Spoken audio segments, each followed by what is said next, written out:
Yo guys, what's up? It is Ripe again, back with episode 41 of our Reddit series, and today I got some more entitled parents as well as a few stories from our own subreddit for you. If you could like the video, that would be absolutely amazing, and if you're new around here, don't forget to subscribe. So now, let's dive right in. Story number 1 was posted by Stacy Rose is me on r/ripe stories. Overweight woman on the bus wants me to move, but ends up getting kicked off. Do you know those stories about entitled people on buses? I used to think they were fake until I had a situation kind of like the ones I have read about. Recently, I had to use the bus just for a short while until my car was repaired, and it was not a pleasant experience. So I am on the bus and I had just sat down in an empty seat by a window. I was just relaxing, playing some games on my phone, minding my own business until my stop. The bus pulls over and picks up this very extremely overweight woman, and she waddled right up to me and told me to move. I just looked at her, dumbfounded. Here's the conversation that happened. Me, excuse me? Woman. I said move. How about no? Woman. Move now, that is my seat. Me, I don't see a name on it. There are plenty of empty seats. How about you go and sit in one of those? Woman. I am telling the bus driver. She waddles up to the front of the bus to demand the bus driver to remove me, and he just yelled at her and told her to sit her fat butt down or he's kicking her off the bus. This woman must have thought that I didn't hear it because she came back to me with a very smug look on her face. The bus driver said you're to move right now. No, he didn't. I started to laugh. Are you calling me a liar? I sure am. I said it while smiling at her. He said you're to move or he's kicking you off the bus. No, he didn't. He told you to sit your fat ass down or he's kicking you off the bus. No, he didn't. Look, lady, I could hear him clear as day since he was yelling at you. Instead of wasting time demanding me to move, you could have been seated by now. Leave me the hell alone. I had spoken a little bit louder than before this time, and the woman looked like she was about to grab me, but the bus driver slammed on his brakes and she fell backwards. He stomped back to where we were and proceeded to yell at her and demand that she get off the bus. Bus driver. I've had it. Get off the bus now. Woman looking at me. See? He wants you off the bus now. All you had to do was move. Bus driver. I'm not talking to her. I'm talking to you. Now get your fat ass off my bus now. Woman. But she's sitting in my seat. I always sit there. Bus driver. There is no assigned seats. And she got to that seat first. You have been harassing this young woman ever since you got on the bus, and I got it all on the security feed. Now leave my bus. You're no longer welcome to ride this bus ever again, and I will radio ahead to let the other drivers know about your holier-than-thou attitude. Leave or I will call the police. The woman got up from where she fell and tried to grab me again, but the bus driver shoved her away from me and kind of pushed her towards the door of the bus. He was not really pushing, just standing in between me and her and walking forward, which kind of forced her to move forward as well. After she got off the bus, he apologized to me and got in his seat, started the bus and drove away, leaving her at the side of the road. The rest of the passengers started to clap. I guess this woman was always a problem on this bus, and this was the final straw. That bus driver is my hero. By the way, I think I have mentioned that before. If you have any entitled people / entitled parents public transport stories, please share them in the comments or preferably on r/ripe stories.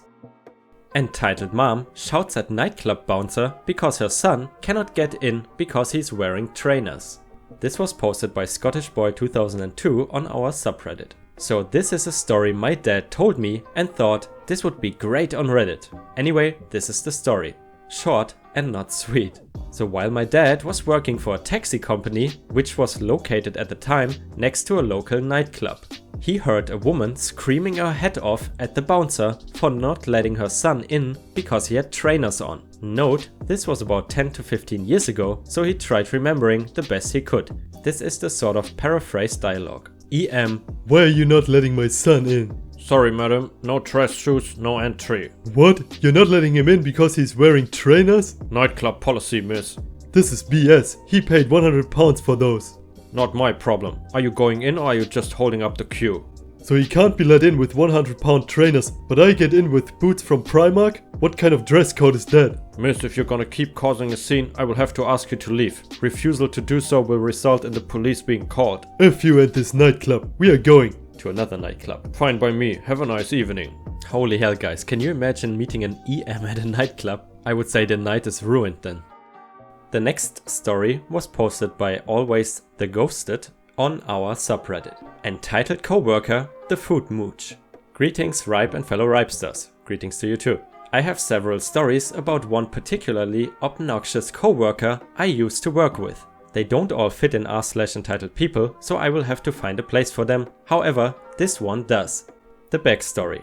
I spent nearly 20 years in the trucking industry doing various driving jobs. I worked at a freighter dealership for several years, picking up and delivering trucks to and from customers for repairs, test drive after repairs, etc. I typically had a chase driver with me to either pick me up or drop me off, depending on the task.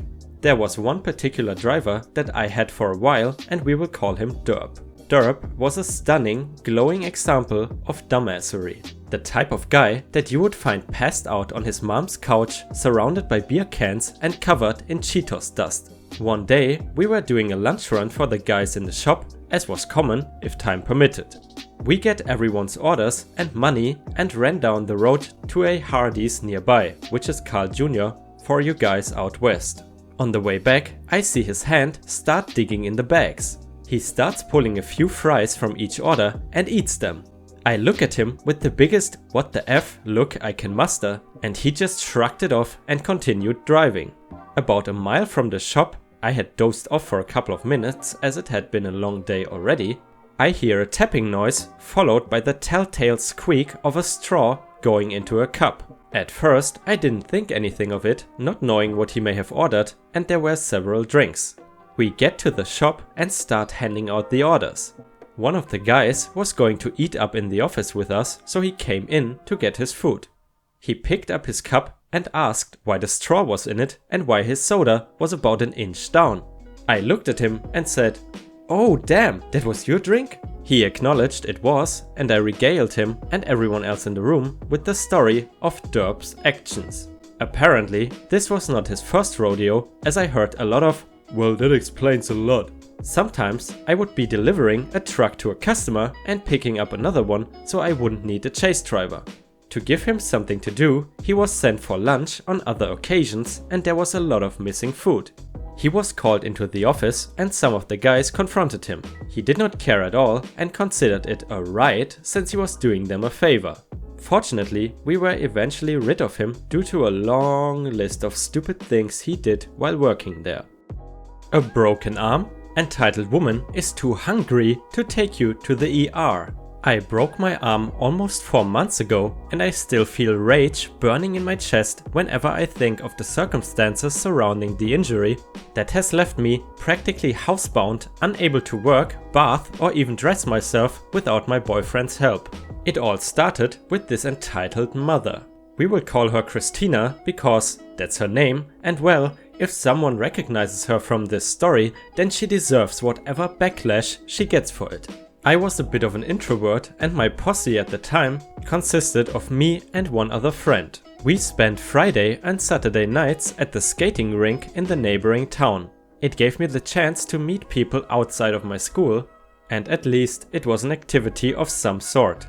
Cruising was mind-numbing.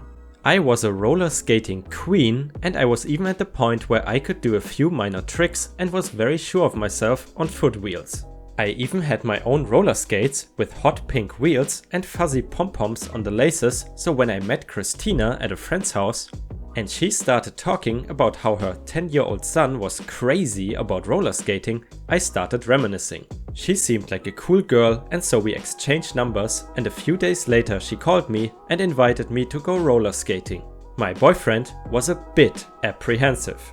He reminded me of my unfortunate history and my proclivity for hurting myself, but I was undaunted. I posted, jokingly to social media, that everyone should be on alert. Alert the ER, OP is going roller skating for the first time in 20 years. Alas, I believe inadvertently tempted fate. You know, karma's ugly stepsister.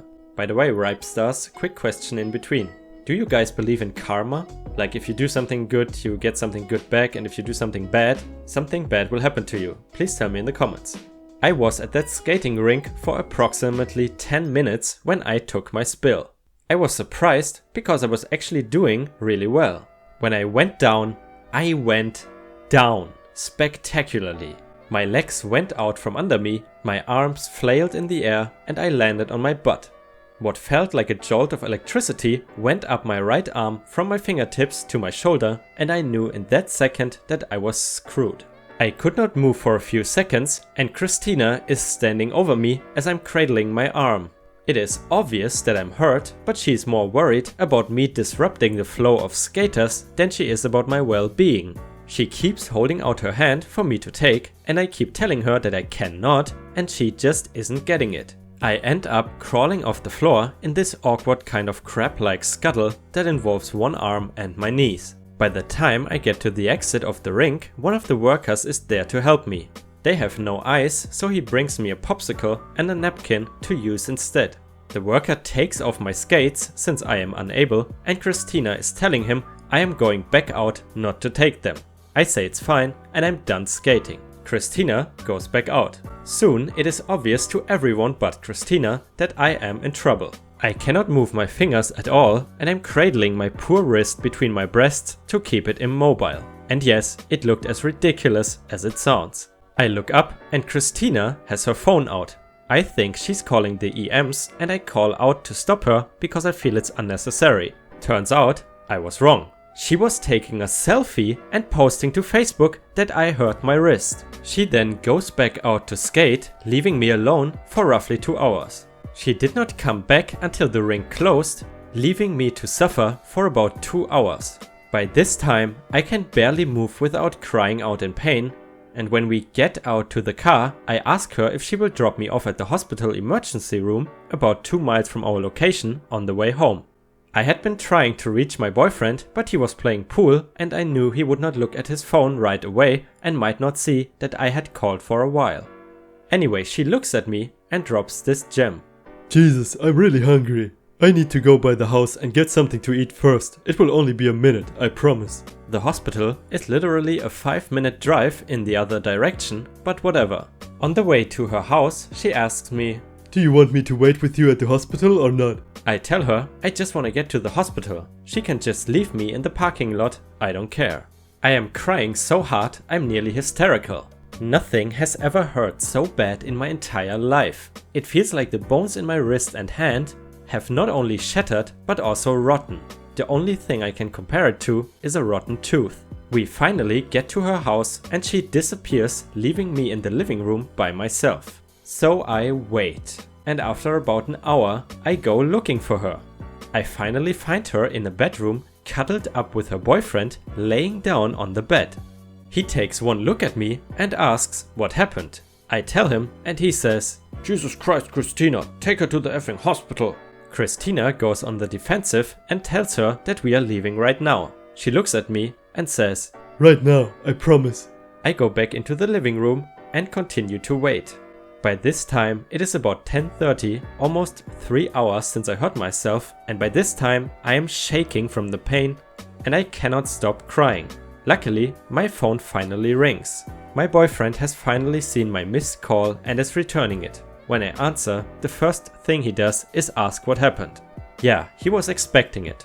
I tell him to get to me, please hurry, and while I'm waiting, Christina comes out. I tell her my boyfriend is on his way, and she has the gall to look confused. "I'm going to McDonald's, so it's really no problem to drop you. I'm going now. I'm starving." What the F? Never mind that I've been begging her for hours to take me to the ER and drop me off, but she still hasn't eaten yet? That was her entire reason for coming to her house first. The boyfriend finally gets there and we make it to the ER about 3.5 hours after I get hurt. It turns out that it is a severe break and I actually knocked my hand sideways and it came off my wrist bones and will require surgery. The pain was so severe that 2 shots of strong narcotics didn't touch it, and although they knocked me out, I woke up and started screaming when they said it. I was shivering, which is signs of shock, and my heart rate went up so high that they said it was in stroke territory. 3 months later, I'm still recovering and the doctor says that I am in danger of losing much of the use of my hand. But of course, according to Christina, I was putting on an act for attention, at least that's what she's telling our mutual friends. About a week later, I see her somewhere and she comes prancing up to me and tells me, I have a boo-boo, just like yours. "A boo-boo? EM, please." And she shows me a bruise the size of a quarter. Meanwhile, my arm is every color of the rainbow from my elbow to my wrist. We no longer speak, and I have never in my life seen a more selfish and entitled behavior. You know, while reading the story, I asked myself, why did she not call the ambulance herself? But she later in the thread actually said that she believes ambulances are only for life-threatening situations, so that's why she didn't want to call one. But from what I know, I mean, I'm not an expert, if you don't treat broken bones like that correctly, maybe they can even kill you. But of course it depends on the fracture. Alright, next one. My daughter is thirsty. Give her your Fanta that you paid for. Even though you can get free water. So I was on a 5-hour flight home from a holiday, and you know what it's like. Airports and planes make nice people grumpy, and grumpy people even grumpier. They also make entitled people more entitled. The cast is the EM, aka Karen, the entitled kid, let's call her Zoe, Zoe's dad, let's call him Mark, and me. The first thing that happens is at the very beginning, when boarding. Zoe is about 8 years old and whining that the line is not moving fast enough. And sure enough, I'm the lucky person that has to sit next to Karen and Zoe. Mark sits across the aisle and I'm at the window, and Zoe once again starts crying. And guess what? She wants to sit at the window.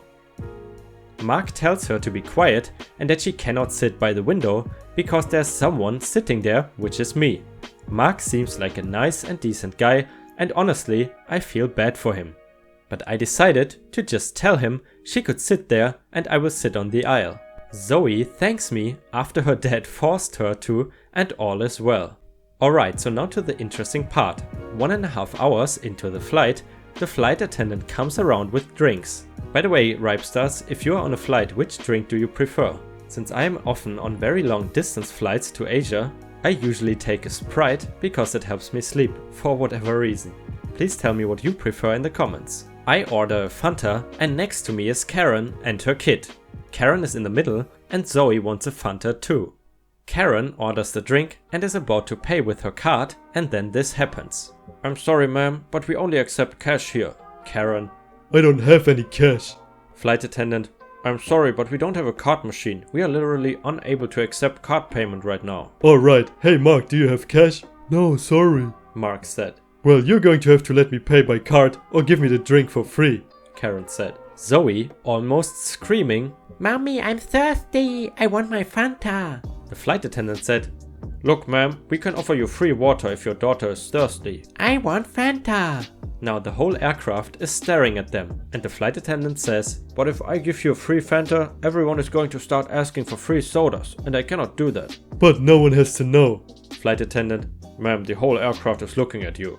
I don't care. Can't you see that she's thirsty and she wants a drink? Honey, calm down. Didn't you hear? They have free water. Mark said. I'm sorry, miss. Just get her a water. Zoe: "But I wanted a Fanta." Honestly, if Zoe hadn't whined, loudly whined for the past 2 hours about not having enough leg space and being bored, I would have brought her a Fanta. But definitely not now. Anyways, I reach down to my bag to get my noise cancelling headphones because Zoe is seriously getting on my nerves. While I do that, the flight attendant leaves and Karen grabs my drink and hands it to Zoe. Here, honey. There you go. Yay, thank you. Ma'am, that is my drink. I paid for that and I want it back. Karen: No, you can have the water or simply buy another one. What? Excuse me? Don't you dare to use that kind of language in front of my baby. What the F? Your baby is drinking my drink that I paid for. Karen is turning red while a flight attendant is coming over now and the whole damn airplane is staring at us. Flight attendant: "Is everything okay?" No, this woman stole the drink I paid for and gave it to her daughter. Karen: But she's thirsty and she deserves it way more. She has a glass of water. What she needs is a damn reality check. Zoe is drinking my Fanta by now and I am boiling with anger, first because I offered her my seat and then she whines for 2 hours straight and now she's drinking my drink? Flight attendant: "Miss, we will bring you a new drink and if you want we can switch your seat." Thank you so much, and yes, I would love a new seat. She leaves me to get a new drink and comes back 10 minutes later. As the plane is very full, the only seat left is first class, if that's okay with you. Me, of course that's okay. Flight attendant, I will help you get your stuff there, and your drink will get there soon. If you want, we can contact the local police at the plane destination and you can press charges for theft. Karen looks terrified at the mention of police. I say, thank you very much, but contacting the police really won't be necessary. It's only a drink after all. I left to go to my first class seat and already gave the airline a very good review for the amazing service. As I am leaving, I can already hear Zoe saying, "But I want to be in first class too." There's obviously only one solution to a situation like this. Press the eject button. Alright guys, now we are at the end of the video. Just wanted to say a quick thank you for your support yesterday, because YouTube really screwed up yesterday and people could not really log in or watch videos correctly, so my video didn't get as many views as usual. But that's no problem because I know you guys will still watch my video. So thank you very, very much. And by the way, I think we will soon reach 3,000 subscribers, so I hope to see you again tomorrow. I hope you have a great day.